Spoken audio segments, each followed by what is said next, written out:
Assalamualaikum warahmatullahi wabarakatuh. Innal hamdalillah nahmaduhu wa nasta'inuhu wa nastaghfiruh wa na'udzu billahi min shururi anfusina wa min sayyiati a'malina. Man yahdihillahu fala mudilla lahu wa man yudlil fala hadiya lahu. Asyhadu an la ilaha illallah wahdahu la syarika lahu wa asyhadu anna Muhammadan 'abduhu wa rasuluhu, amma ba'd. فإن أصدق الحديث كتاب الله وخير الهدي هدي محمد صلى الله عليه وسلم وشر الأمور محدثاتها وكل محدثة بدعة وكل بدعة ضلالة وكل ضلالة في النار. Segala puji yang paling sempurna selalu kita panjatkan kepada Allah Tabaraka wa Ta'ala, Rabb pemilik dan penguasa kita dan seluruh apa yang ada di semesta alam ini. Dan salawat serta salam yang selalu tercurah kepada junjungan kita Nabi besar Muhammad sallallahu alaihi wasallam, juga kepada keluarganya dan para sahabatnya yang mulia dan orang-orang yang selalu konsisten dalam mengikuti jejaknya dan menghidupkan sunnah-sunnahnya sampai datangnya hari pembalasan.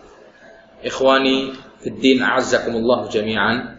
Saudara dan saudariku se-Islam yang dimuliakan oleh Allah, alhamdulillah kita dapat berkumpul kembali dan pembahasan kita pada kesempatan malam hari ini adalah masih seputar tentang haid, istihadhah, dan nifas. Pada pertemuan minggu lalu kita sudah membahas tentang haid dan istihadhah. Sekarang kita akan masuk tentang permasalahan nifas atau darah nifas. Dan insyaallah semua kita tahu darah nifas adalah sebuah darah yang keluar dari rahim seorang wanita setelah mereka melahirkan. Ini yang disebut dengan darah nifas. Karena tidak mungkin darah nifas itu keluar di selain melahirkan. Pasti darah nifas itu datang setelah wanita itu melahirkan. Dan masa dari darah nifas itu sendiri tidak ada batasan minimal bagi darah nifas. Sedangkan batasan maksimalnya itu 40 hari. Ini secara umum, kebiasaan kebanyakan wanita. Batasan minimalnya tidak ada, akan tetapi batasan maksimalnya umumnya setiap wanita itu 40 hari. Jadi jika wanita telah bersih dari darah nifasnya sebelum 40 hari, maka dia langsung mandi, kemudian melaksanakan sholat dan puasa. Kalau misalnya nifasnya berhenti kurang dari 40 hari, maka ketika itu langsung mandi, kemudian membersihkan diri, kan seperti kita mandi janabah, atau seperti wanita melaksanakan mandi haidnya, kemudian setelah itu sholat dan melaksanakan ibadah puasa. Nah, di sini dijelaskan di antara beberapa permasalahan wanita yang sedang nifas atau mengeluarkan darah nifas. Poin ke-1, jika seseorang wanita melahirkan namun dia tidak melihat darah nifas. Bagaimana ini? Melahirkan tapi tidak melihat darah nifas. Ini sesuatu yang jarang terjadi. Tapi ada. Khususnya ketika wanita tersebut melahirkan anak dengan cara operasi sesar. Ada yang mengeluarkan darah nifas, ada yang tidak mengeluarkan darah nifas. Namun kasus seperti ini sangat jarang terjadi. Maka ketika seorang wanita melahirkan dan tidak melihat adanya darah nifas, maka wanita tersebut cukup berwudu, kemudian dia melaksanakan sholat, ya kan, dan tidak diharuskan mandi. Kalau tidak melihat darah nifas, cukup, ya kan, dia itu berwudu, kemudian dia melaksanakan sholat dan tidak diharuskan mandi karena tidak melihat darah nifas. Dan kasusnya biasanya seperti wanita yang melahirkan melalui operasi sesar. Tapi kalau misalnya melihat darah nifas yang keluar, maka dia walaupun operasi sesar, kedudukannya sama seperti wanita yang melahirkan secara normal. Seperti itu. Kemudian poin kedua, jika darah nifas seorang wanita tetap keluar setelah hari ke-40. Umumnya wanita 40 hari. Tetapi darah nifasnya tetap keluar lebih dari 40 hari. Dan kebiasaan nifas wanita tersebut adalah 40 hari. Anak pertama nifasnya 40 hari. Anak kedua 40 hari. Kemudian anak ketiga darah nifasnya masih tetap keluar lebih dari hitungan 40 hari. Dan wanita tersebut telah melihat tanda-tanda berhentinya darah nifas. Maka ia menunggu sampai berhentinya darah. Jadi kebiasaan yang lalu dia 40 hari. Tapi kok melahirkan kali kedua atau kali ketiga ini lebih dari 40 hari masih keluar darahnya. Tapi dia melihat tanda-tanda bahwasanya darah itu mulai sedikit, mulai berkurang. Maka ditunggu sampai berhenti darah nifasnya.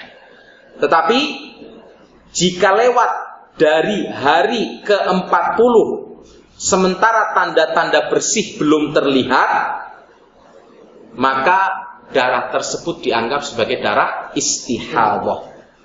Lebih dari 40 hari tapi tetap darah itu masih banyak keluarnya. Maka yang selebihnya dari 40 hari dianggap darah istihadah. Ketika itu dia mandi, mensucikan diri, membersihkan kemaluannya, ya kan, pakai pembalut, sholat dan puasa. Kalau yang tadi pertama ditunggu ya berarti berhenti dulu, tidak sholat dan tidak puasa. Kalau melihat tanda-tanda memang darahnya sudah mulai sedikit dan akan berhenti. Kemudian poin ketiga, jika wanita itu telah bersih sebelum hari ke-40, bersih, berhenti darahnya sebelum 40 hari.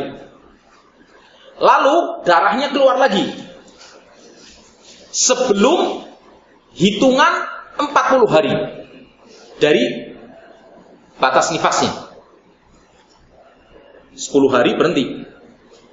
Dia sudah mandi, sudah membersihkan diri, memang sudah berhenti. Kemudian jarak 10 hari berikutnya sebelum hitungan ke-40 keluar lagi darahnya. Bagaimana menyikapinya? Maka wanita tersebut harus melihat. Yang pertama, jika ia yakin bahwa darah itu adalah darah nifas, maka berlaku baginya hukum nifas. Dilihat. Kira-kira darahnya sama enggak? Modelnya seperti darah nifas. Kalau sama, maka dihukumi seperti darah nifas masih keluar. Berarti dia berhenti. Sholat, berhenti puasa. Kemudian jika wanita tersebut yakin bukan darah nifas, maka dia dianggap sebagai orang yang masih dalam keadaan bersih dan suci. Tapi tetap ketika dia akan melaksanakan sholat, tetap membersihkan kemaluannya, kemudian dia memakai pembalut, berwudu dan melaksanakan sholat. Berarti wajibnya setiap mau sholat dia berwudu dan membersihkan kemaluannya. Dan apalagi kita hidup zaman sekarang ini, jelas ilmu kedokteran sudah semakin maju. Mungkin bisa kita bawa istri kita ke dokter, ini sudah berhenti dokter, tapi kok masih keluar lagi. Ini akan lebih jelas lagi. Dokter bisa menentukan ini darah nifas yang masih tersisa atau sudah ada kemungkinan lain, yaitu darah rusak atau ada sesuatu, baik sakit atau yang lain. Kemudian yang poin yang keempat, darah nifas hanya ditentukan jika wanita melahirkan janin yang telah berbentuk manusia.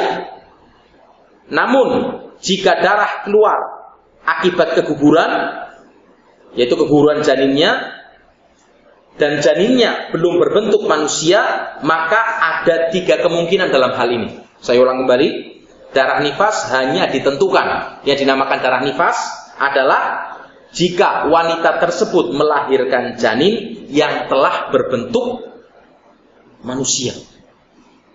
Sudah berbentuk manusia, walaupun mungkin belum sempurna, tapi sudah jelas. Seperti itu.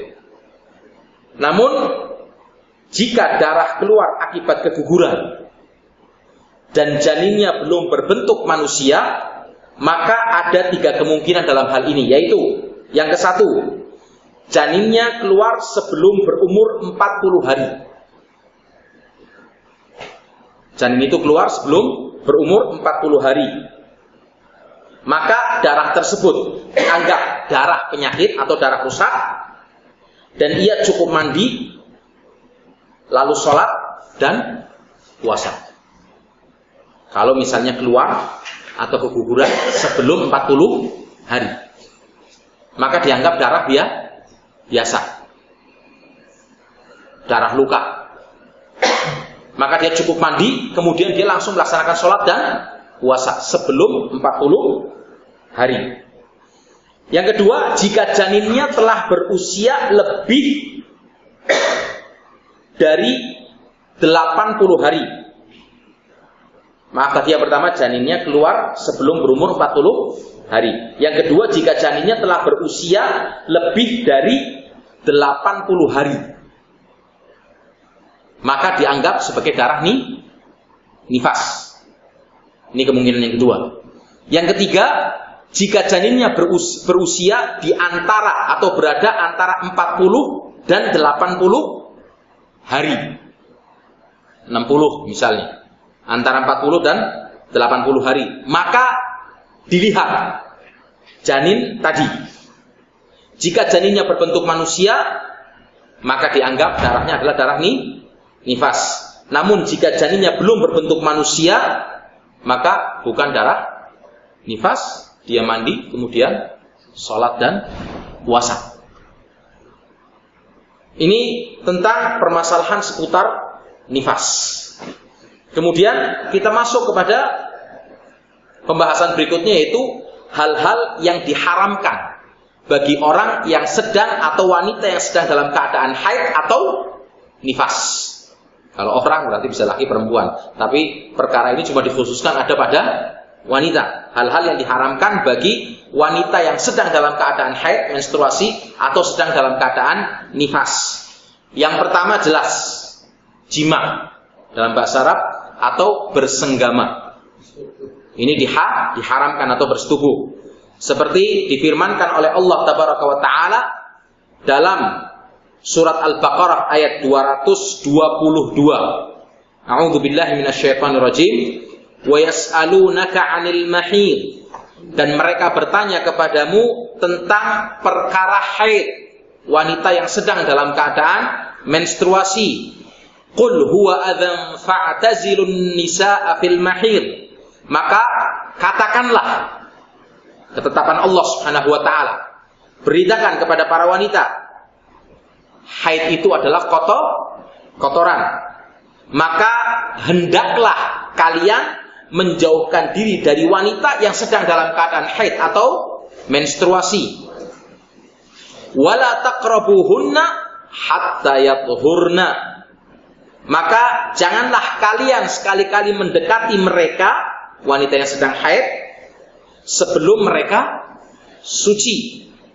Fa in tatahharna fa'tuhunna min haitsu amarakumullah. Apabila mereka telah suci, wanita-wanitamu, istri-istrimu telah suci, fa'tuhunna, maka datangilah mereka min haitsu amarakumullah, seperti diperintahkan kepada kalian oleh Allah Tabaraka wa Ta'ala. Nyangkulnya di sawah, jangan nyangkulnya di selokan irigasinya. Ini sesuatu yang diharamkan.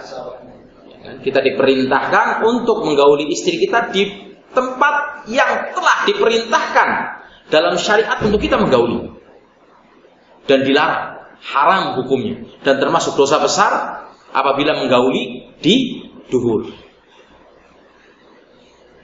Innallaha yuhibbut tawwabin wa yuhibbul mutatahhirin. Karena sungguhnya Allah mencintai orang-orang yang bertaubat dan mencintai orang-orang yang suka mensucikan diri. Artinya menjaga diri dari selalu menjaga diri dalam kesucian, ya kan, menjauhkan diri dari perbuatan yang mungkar, perbuatan yang maksiat. Dan di dalam hadis Nabi SAW bersabda, hadis ini diriwayatkan oleh Imam Muslim, isna'u kulla syai'in illa nikah. Kata Rasulullah, lakukan segala sesuatu ketika istrimu sedang dalam keadaan haid atau menstruasi, kecuali satu, yaitu an-nikah. Maksud an-nikah di sini adalah bersenggama atau jima atau menggauli istri di kemaluan. Karena ketika itu orang-orang Yahudi ketika istri-istri mereka sedang dalam keadaan haid dikeluarkan dari rumah dan dibuatkan di tenda di halaman rumah. Dan suaminya tidak mau kumpul bareng. Tapi kalau orang Nasoro kebablasan. Ya kan? Dalam keadaan haid pun digauli. Islam tengah-tengah.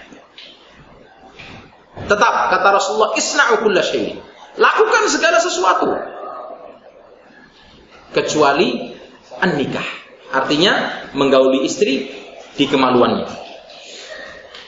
Kemudian dalam poin pertama ini, dalam urusan bersenggama atau berjima atau menghubungi istri, ada beberapa permasalahan. Pertama, seorang suami menggauli istrinya yang sedang haid.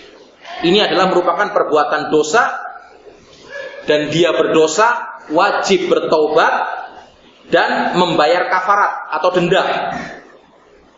Demikian juga istri diperintahkan untuk membayar denda apabila dia ridho atau dalam keadaan ridho dengan perbuatan suaminya tersebut. Maka ikut terkena juga harus membayar denda. Di sini memang ulama berbeda pendapat. Ada yang mengatakan, ini kan tidak perlu membayar denda.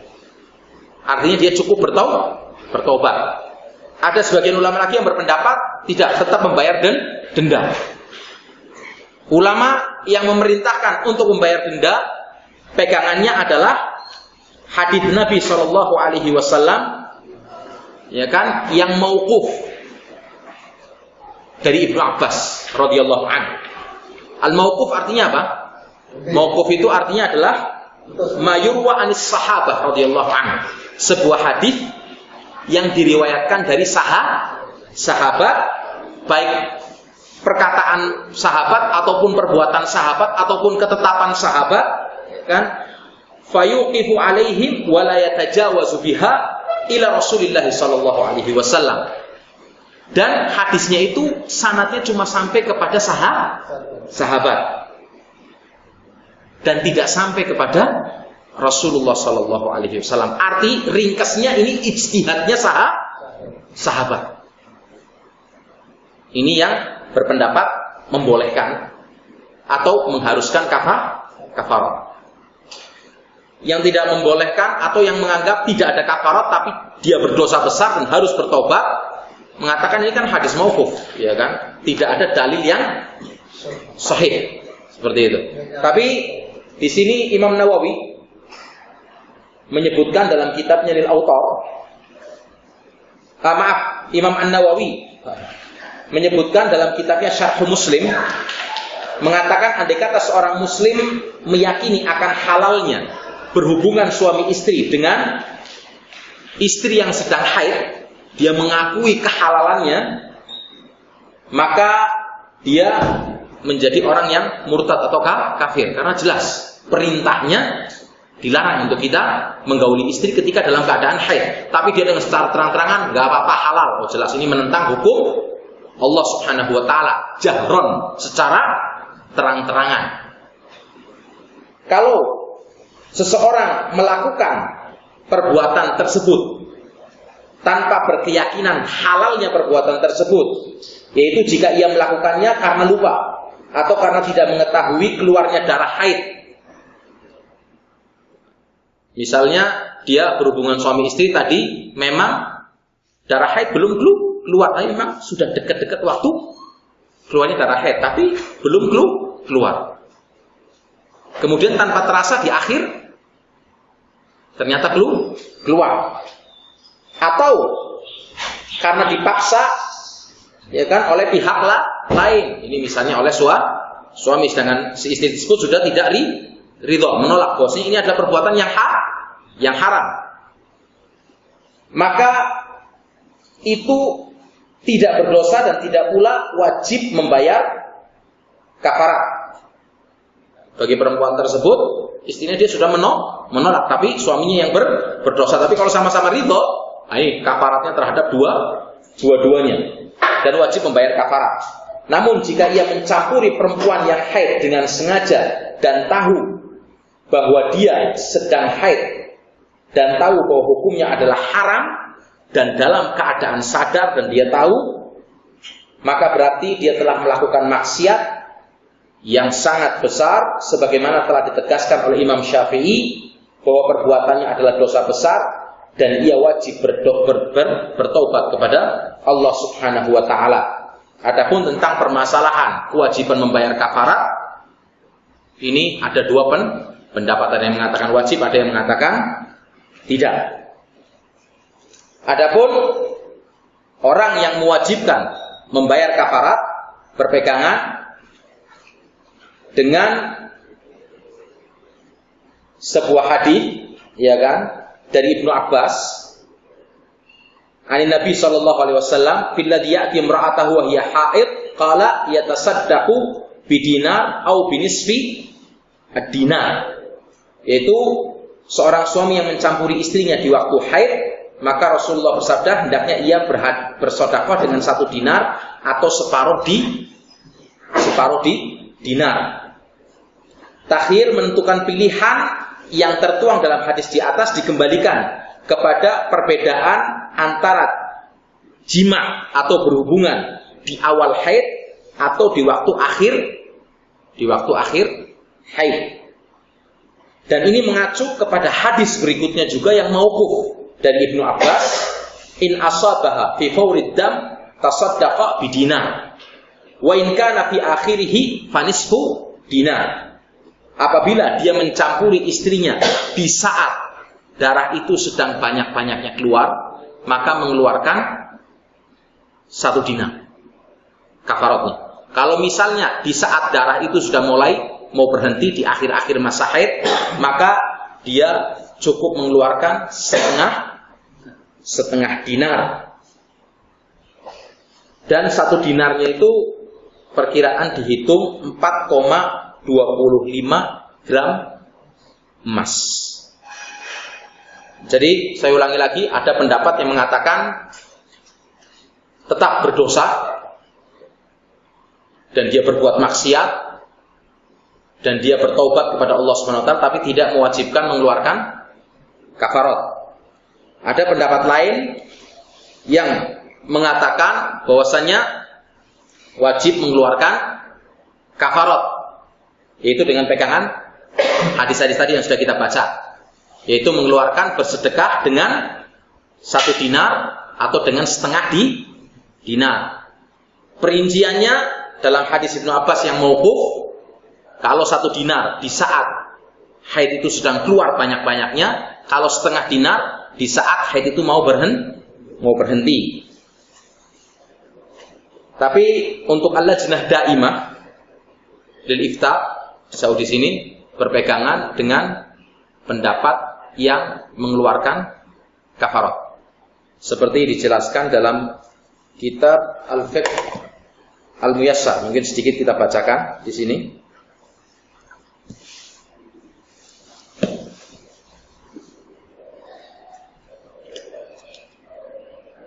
Halaman 185 sampai 187.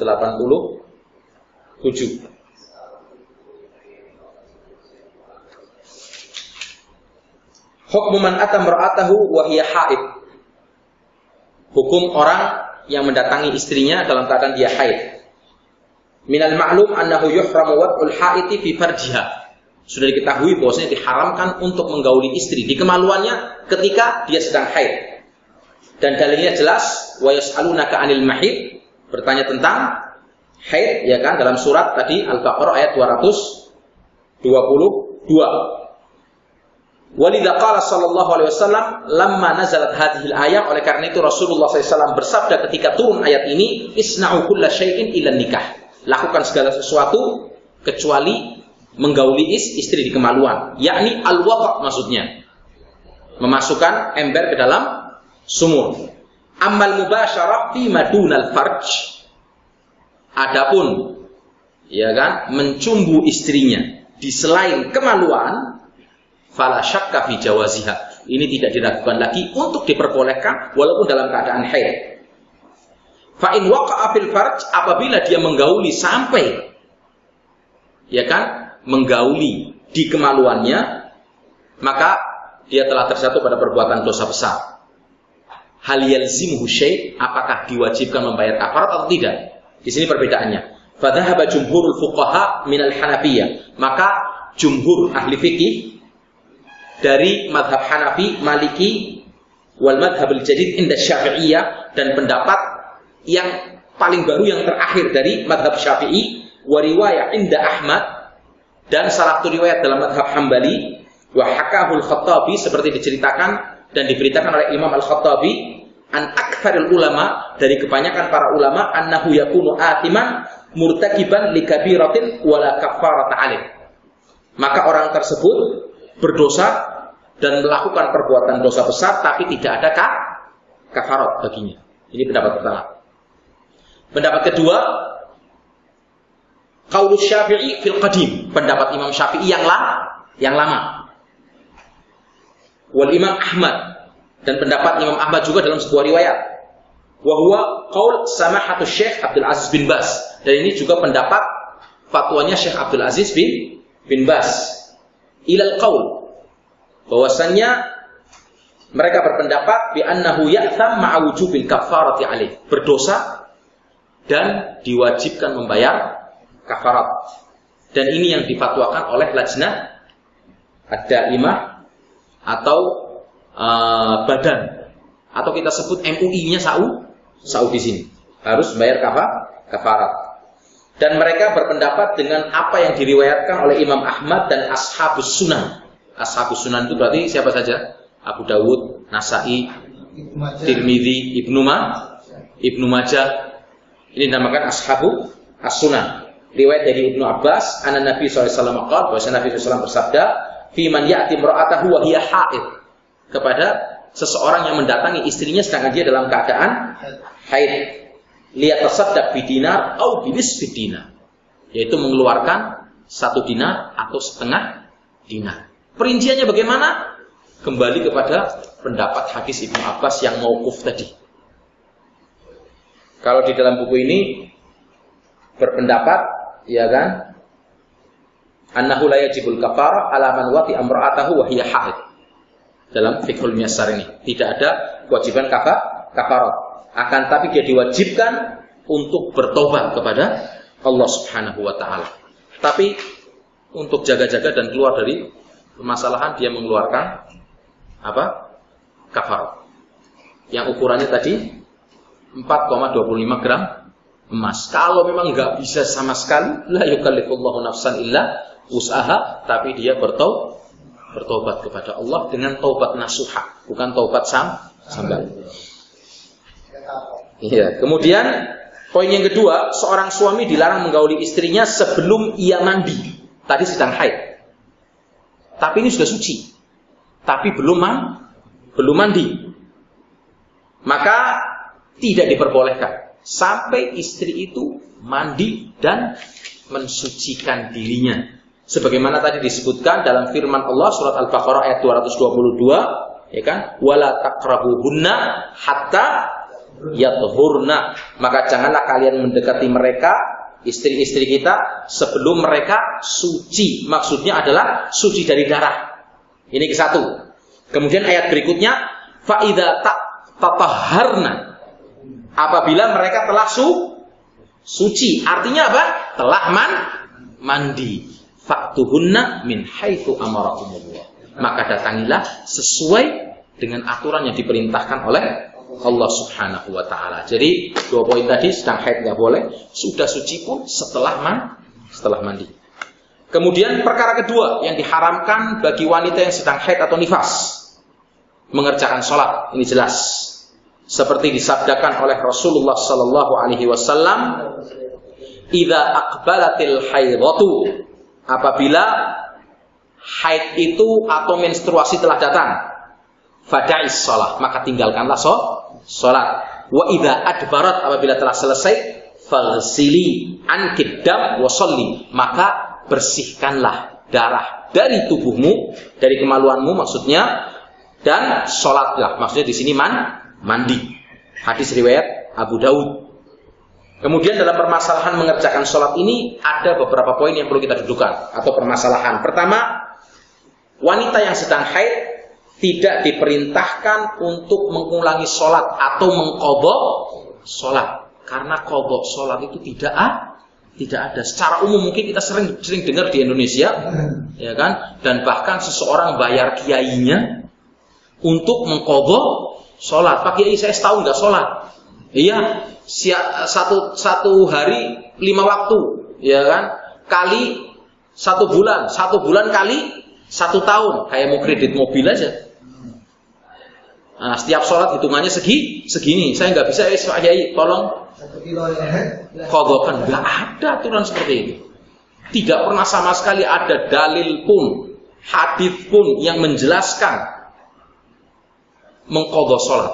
Untuk diri sendiri aja nggak bisa. Bagaimana diqadhakan oleh orang lain? Dan hadis Aisyah yang akan kita baca berikut ini jelas tentang tidak adanya kedudukan qadha dalam sholat. Makanya wanita yang haid tidak diperintahkan untuk mengulangi sholat yang ditinggalkan selama dia sedang haid. Berdasarkan hadis Aisyah radhiyallahu anhu, tatkala dia ditanya tentang hukum mengqadha sholat dan puasa bagi wanita yang haid, lalu Aisyah berkata, "Kana yusibuna dzalik," kata Aisyah. Dahulu kita pun, wanita-wanita di zaman Rasulullah juga terkena haid. Fanu'maru biqadha'is shaum, kita diperintahkan untuk mengqadha puasa. Wala nu'maru biqadha'is shalah, tapi kita tidak diperintahkan untuk mengqadha salat atau mengganti salat. Hadis muttafaqun alaih. Kemudian poin kedua, jika seorang muslimah bersih dari haidnya dan dia masih bisa melaksanakan 1 rakaat penuh, maka dia wajib melaksanakan sholat tersebut di waktu ia suci. Namun jika tidak cukup waktunya, maka dia tidak berkewajiban untuk melaksanakannya, ya kan? Seperti pertanyaan Bapak minggu kemarin, ya kan? Otomatis dia kan harus mandi dulu, ya kan? Sedangkan waktunya sudah mepet. Ketika dia untuk bersuci sehingga bersih, kemudian masuk mengejar 1 rakaat itu masih kena waktunya, kemudian 3 rakaat berikutnya sudah keluar waktu, maka dianggap dia sudah dapat. Artinya kalau misalnya zuhur, ya yang 4 rakaat, 3 rakaat berikutnya tetap dilanjut. Kenapa? Karena Rasulullah SAW bersabda dalam sebuah hadis yang muttafaqun alaih, "Man adraka rak'atan minas salati faqad adrakas salah." Barang siapa mendapatkan 1 rakaat sempurna, maka dia dianggap telah mendapatkan sholat secara sempurna. Jadi hitungannya rakaat pertamanya ini dia masih masuk dalam waktu sholat. Walaupun 2, 3, 4-nya sudah keluar, maka tetap dihitungnya sudah mendapatkan sholat secara sempurna dan dia sudah melaksanakan ibadah sholat yang diwajibkan ketika itu. Seperti itu. Dan ini mencakup membersihkan dirinya ada apa semua. Tapi kalau misalnya untuk membersihkan diri ada nggak cukup, ya berarti dia dianggap ya kan tidak mendapatkan tapi mengerjakan sholat berikutnya. Adapun ada perincian juga dijelaskan oleh Syekh Shalih bin Fauzan Al-Fauzan dalam kitabnya Al-Mulakhas Al-Fiqhi. Ada perincian disebutkan di situ Disebutkan juga dalam Fiqhul Muyassar yang dikeluarkan oleh Mujamma' al-Malik Fahad, oleh percetakan Malik Fahad yang dikarang oleh sekumpulan para ulama. Dan ini buku panduan ini sangat ringkas sekali dan bagus sekali untuk pegangan kita. Kan? Tapi nggak tahu di Indonesia sudah diterjemahkan belum? Al-Fiqhul Muyassar yang dikarang oleh Nukhbatun minal Ulama, sekelompok para ulama, dan dicetak secara gratis dan dibagikan secara gratis oleh Mujamma' Malik Fahad, percetakan Malik Fahad untuk Al-Quranul Karim. Disebutkan di dalam kitab Al-Mulakhas Fiqhi tersebut, idza taharatil haidu awin nufasa qabla ghurubis syams, apabila seorang wanita yang sedang dalam keadaan haid atau nifas, kemudian dia suci sebelum tenggelamnya matahari. Perhatikan di sini. Hitungannya apa? Tenggelamnya matahari dan terbitnya matahari. Karena kita kalau mau mengqashar dan menjamak sholat, itu gimana? Zuhur sama asar. Zuhur sama asar ini kan dikerjakan ketika matahari sedang terbit semuanya. Kemudian maghrib dan isya ketika matahari tenggelam sebelum terbit. Adapun subuh ini ketika matahari mulai akan terbit. Nah, dijelaskan di sini apabila seorang wanita yang haid atau nifas itu suci sebelum tenggelamnya matahari. Sebelum tenggelam matahari dia suci. Lazimaha an tusalli adz-dzuhur wal 'asr min hadzal yaum. Maka dia diwajibkan atau mendapatkan kewajiban untuk melaksanakan sholat zuhur dan asar pada hari tersebut. Wa man taharat minhuma qabla tulu'il fajr, apabila wanita tersebut sudah suci sebelum terbitnya matahari, lazimaha an tusalli al-maghrib wal isya.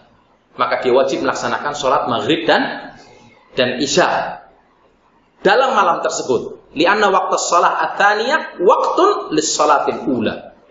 Karena waktu sholat yang kedua itu mencakup untuk waktu sholat yang pertama. Dalam keadaan fi halil udzur, ketika seseorang itu dalam keadaan mendapatkan udzur seperti safar, bepergian, dia mendapatkan rukhsah untuk menggabung maghrib dan isya, untuk menjamak zuhur dan asar. Dan haid pun dianggap sebagai sebuah udzur, apalagi ini adalah merupakan fitrah bagi wanita. Allah ciptakan wanita dalam keadaan seperti ini, ya kan? Wa bihi qalal jumhur, dan ini yang dikatakan atau pendapat ulama, jumhur ulama dari Malik, Syafi'i dan Ahmad. Jadi kalau sebelum tenggelam matahari suci, maka langsung dia membersihkan diri, kemudian sholat zuhur dan asar. Kalau sucinya sebelum terbit fajar, maka kejar dia sholat maghrib dan sholat isya. Ini disebutkan dalam kitab Al-Mulakhas Al-Fiqhi. Kemudian yang ketiga, berpuasa. Ini jelas. Karena Rasulullah SAW bersabda, "Alaisa idza hadat lam tusalli wa lam tasum?" Qala bala, rawahul Bukhari. Rasulullah bersabda, bukankah seorang wanita ketika sedang dalam keadaan haid dan puasa, dan sedang dalam keadaan haid dilarang sholat dan puasa? Maka mereka menjawab, iya ya Rasulullah. Satu permasalahan apabila wanita haid telah bersih sebelum waktu fajar. Dia haid di bulan suci Ramadan misalnya. Dia nggak puasa dan menggantikan pada hari lain. Kemudian suci. Nah, sucinya itu sebelum terbitnya fajar. Lalu dia berpuasa, maka puasanya sah walaupun mandinya setelah terbit fajar. Seperti orang yang melakukan hubungan suami istri di malam bulan Ramadan sebelum datangnya waktu subuh. Sudah selesai. Selesai, Allahu Akbar. Dikumandangkan adzan, tapi dia sedang dalam keadaan junub, nggak apa-apa. Tetap puasanya dilanjutkan walaupun mandinya setelah adzan subuh atau setelah keluarnya fajar shadiq sebagai tanda masuknya sholat subuh. Begitu juga wanita yang dalam keadaan haid. Kemudian yang keempat, menyentuh mushaf Al-Quran, menyentuh Al-Quranul Karim.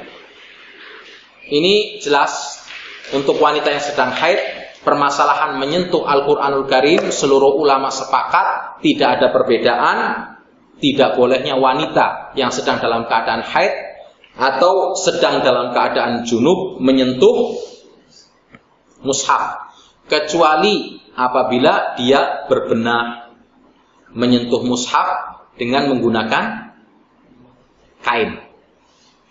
Ada Quran di bawah, anak kita sedang belajar mungkin kelupaan, ketiduran, kemudian kita ambil kain, kita angkat mushafnya, kita letakkan di tempat yang terhormat misalnya.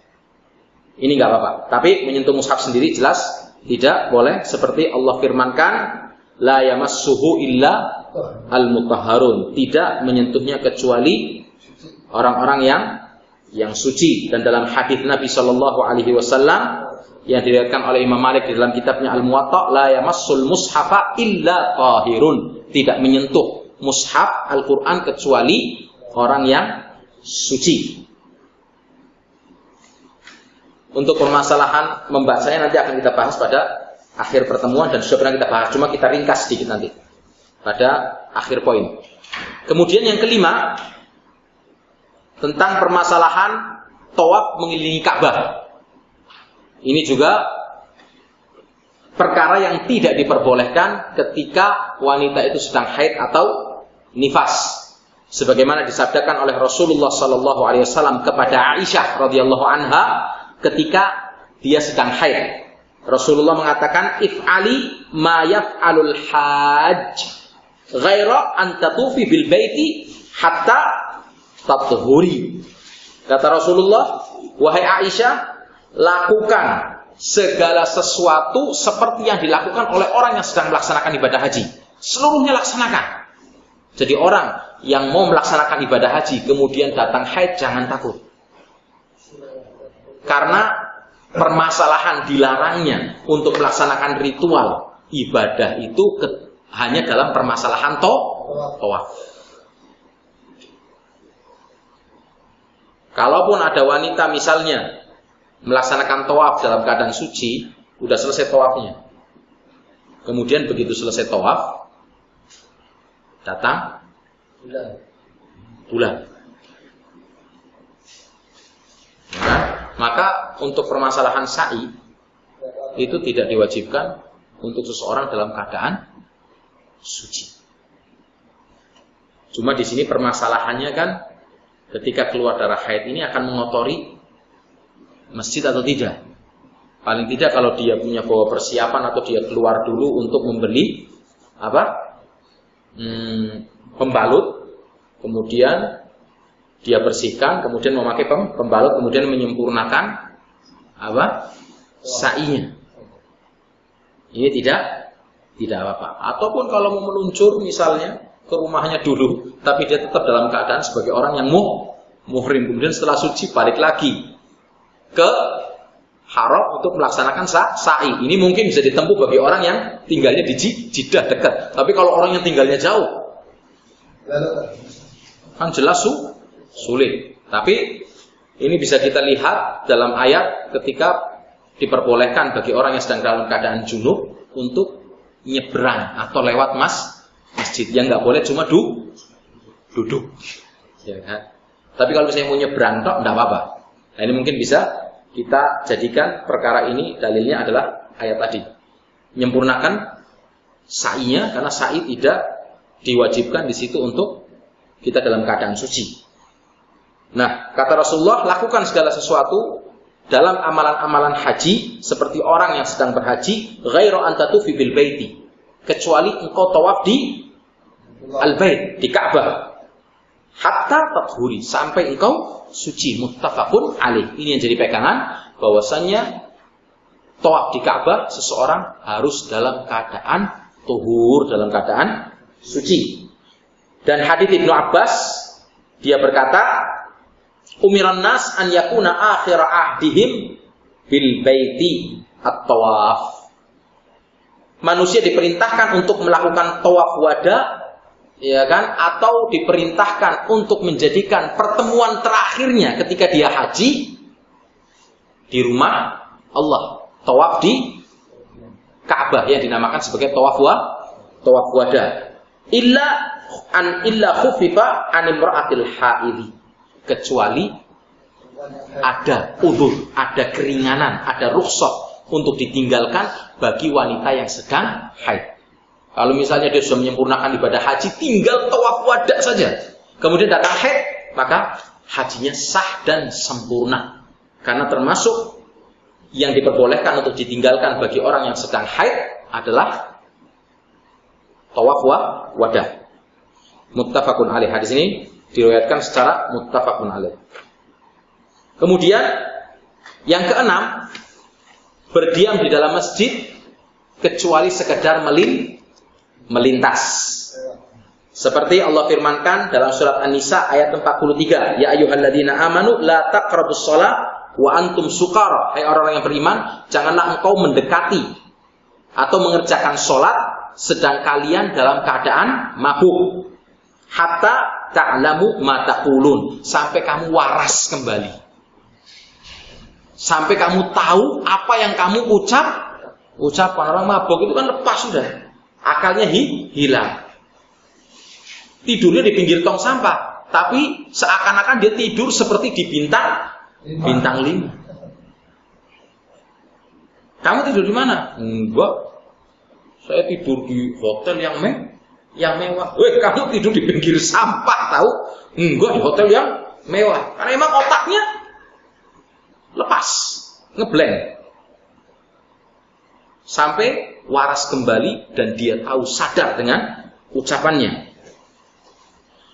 Wala junuban illa abiris sabilin hatta taghtasilu, ya kan? Dan jangan kalian hampiri masjid sedang kalian dalam keadaan junub, kecuali sekedar berlalu sampai kalian mandi, baru boleh duduk. Ini termasuk bisa kita jadikan sandaran. Kalau tadi wanita yang sudah melaksanakan tawaf sempurna, dia dalam keadaan umrohnya, kemudian setelah tawaf keluar, datang bulannya, maka jelasnya poin pertama, dia masih tetap bisa melaksanakan sa'inya, menyempurnakan sa'inya. Yang kedua, untuk menjaga kebersihan, ditakutkan, ya kan, ada darah yang menetes, yang keluar, maka dia keluar sebentar untuk memakai pembalut, membersihkan diri, kemudian memakai pembalut, kemudian melanjutkan sa'inya sampai selesai. Kemudian beberapa permasalahan. Kesatu, dibolehkan bagi wanita haid melintas dalam masjid jika ia yakin tidak akan mengotori masjid, seperti firman Allah tadi dalam surat An-Nisa ayat 43, kecuali sekedar berlalu, illa abiris sabil. Kedua, diharamkan bagi wanita haid berdiam dan tinggal di dalam masjid tempat pelaksanaan sholat id atau musolla, sebagaimana sabda Rasulullah SAW, wa ta'tazilul huyyadu al-musalla. Rasulullah perintahkan ketika sholat id, wanita yang haid pun suruh keluar, tapi menjauh dari tempat sholat. Tujuannya apa?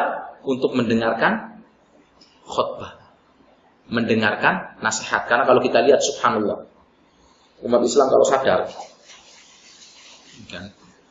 mungkin kita nggak perlu mengadakan pengajian, ya kan, tiap mingguan seperti ini. Karena ada apa?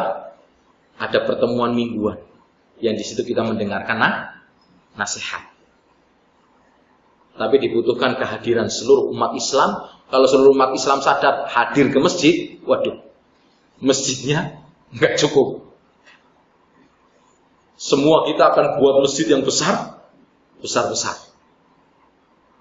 Kedua, ceramah yang berbobot. Artinya seorang khatib betul-betul menceramahkan yang penuh dengan nasihat-nasihat yang dilandasi dengan Al-Quran dan Sunnah Nabi Shallallahu Alaihi Wasallam, menjelaskan kepada umat tentang hukum-hukum syariat, mana yang halal dan mana yang haram. Itu tiap minggu kita sudah mendapatkan kajian ilmiah. Kemudian setiap lebaran ada perkumpulan yang sifatnya tahunan. Yang sampai Rasulullah memerintahkan wanita yang sedang haid pun diperintahkan untuk keluar, walaupun tidak ikut sholat, menjauh dari tempat sholat untuk mendengarkan nasihat, untuk mendengarkan perintah Allah dan tuntunan Nabi-Nya Shallallahu Alaihi Wasallam. Kemudian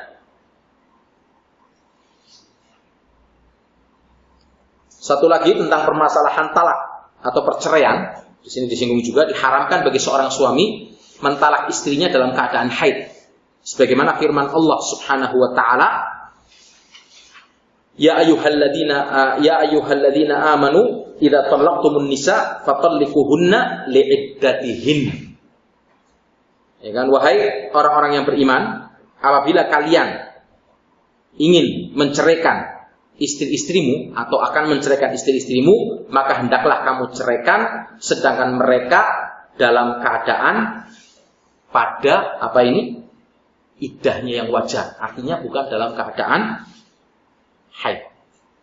Makanya cerai yang dilakukan dalam keadaan haid itu dinamakan sebagai cerai bid'ah.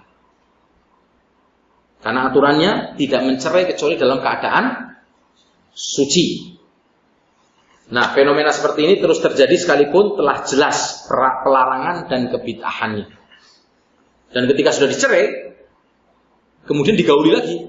Oh ya, berarti pergaulan itu menunjukkan rujuk.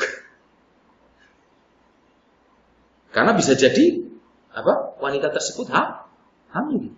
Kenapa sih hikmahnya Islam dibuat ketika dicerai itu ada masa iddah? Kalau wanita itu berarti hitungannya yang bukan tinggal mati ya, 3 kali masa, ya kan, ya salah tatakuru, 3 kali haid, 3 kali masa haid, 3 kali masa suci. Tujuannya apa? Apabila masih ada, ya kan, kesempatan, kemauan untuk kembali kepada istrinya. Di masa 3 kali haid ini dia bisa kembali tanpa harus bayar mahar lagi atau akad nikah lagi. Cukup digauli, selesai itu tanda rujuk. Tapi kalau sudah keluar masa iddah, ya berarti harus akad lagi, harus membayar mahar lagi. Untuk berpikir. Dan aturannya wanita ketika ditalak itu masih di rumah suami. Kalau sekarang kan enggak. Begitu kamu saya cerai langsung ambil pakaian pulang ke rumah orang tua. Aturan dalam Islam, wanita ketika dicerai itu masih di rumah suami dalam masa iddahnya yang ke-1 dan kedua. Kalau mas iddah ini cerai yang ketiga, talak bain, ini udah nggak boleh dirujuk sampai dia menikah dengan suami lain, ya kan? Bukan suami orang lain, nanti marah. Berarti sudah ada yang punya lelaki lain, ya kan? Dan menikahnya bukan dibuat-buat, dan perceraiannya pun bukan perceraian yang dibuat-buat. Ya kan, kamu tolong kawinin istri saya tapi jangan digauli ya. Cuma sekedar drama aja, enggak boleh. Nanti habis itu dicerai biar bisa balik lagi ke saya. Makanya ada kesempatan cerai 1 dan cerai 2. Yang ketiga hati-hati. Makanya semarah apapun seorang suami, jangan mudah mengeluarkan kata-kata cerai. Dan para wanita pun jangan nantang. Jangan memancing. Bukan laki-laki kamu, pengecut loh, ya kan? Enggak berani nyerek. Enggak boleh. Salatun jidduhunna jid wa hazluhunna jid. Hati-hati. 3 perkara. Yang main-mainnya jadi, apalagi sungguhannya. Enggak boleh keluar kalimat cerai. Marahnya seperti apa dari mulut seorang suami. lempar piring, lempar televisi, iya kan? Jotos tembok, iya kan? Tapi jangan keluar kalimat cerai dan jangan pernah memukul istri. Jangan pernah memukul wanita. Islam memperbolehkan mukul itu pun bukan berarti mukul jotos, Pak. Itu pun setelah ada beberapa kali, ya kan, peringatan sebelumnya. Kasih punggung dulu. Masih nggak sadar, pisah ranjang masih dalam rumah, masih, ya kan, bandel.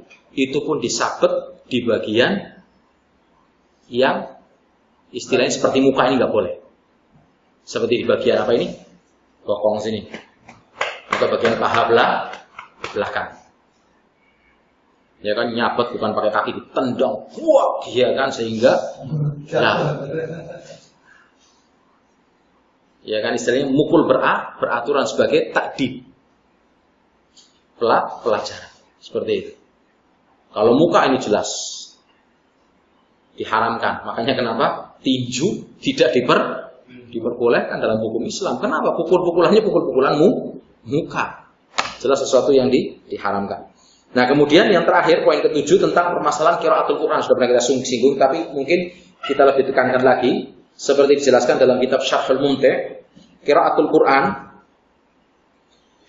termasuk ini perkara yang tidak diperbolehkan untuk dilakukan oleh wanita yang sedang haid atau nifas, yaitu membaca Al-Quran.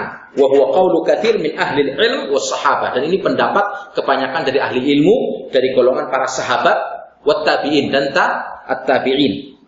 Wa min ba'dihim, dan yang setelahnya. Walakin idza ihtajat ilal qiraah, akan tetapi apabila wanita tersebut membutuhkan untuk membaca Al-Quran, bagaimana? Ka'an tahtaj ila muraja'at mahfudhiha hatta yansa. Wanita yang terbiasa apa? Menghafal Al-Quran, punya hafalan Al-Quran. Kalau misalnya nifas kan berarti 40 hari, nah lama banget ini, Pak.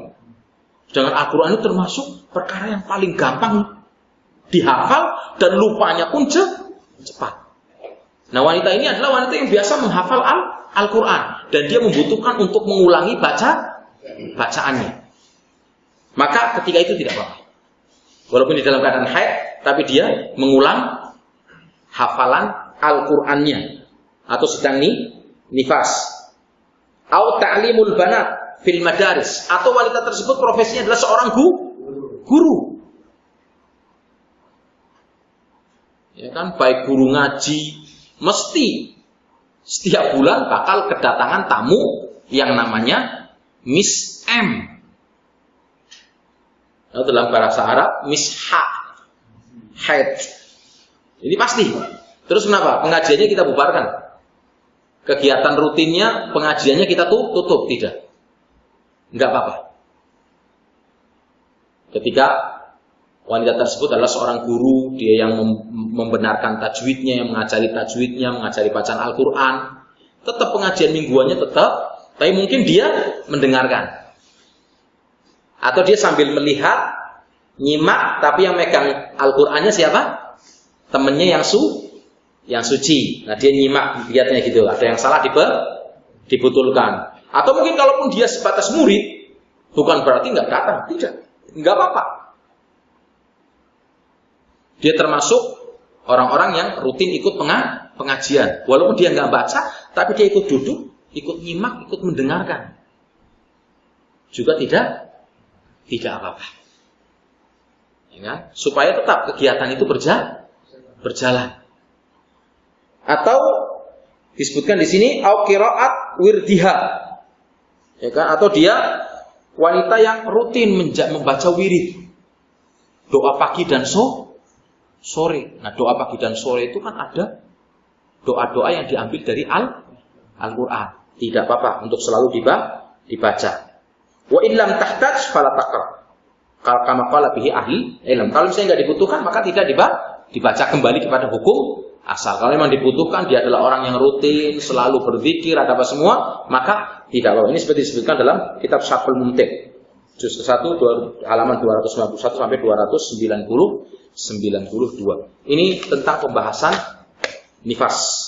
Semoga bisa bermanfaat. Subhanakallahumma wa bihamdika asyhadu an la ilaha illa anta astaghfiruka wa atubu ilaik. Assalamualaikum warahmatullahi wabarakatuh.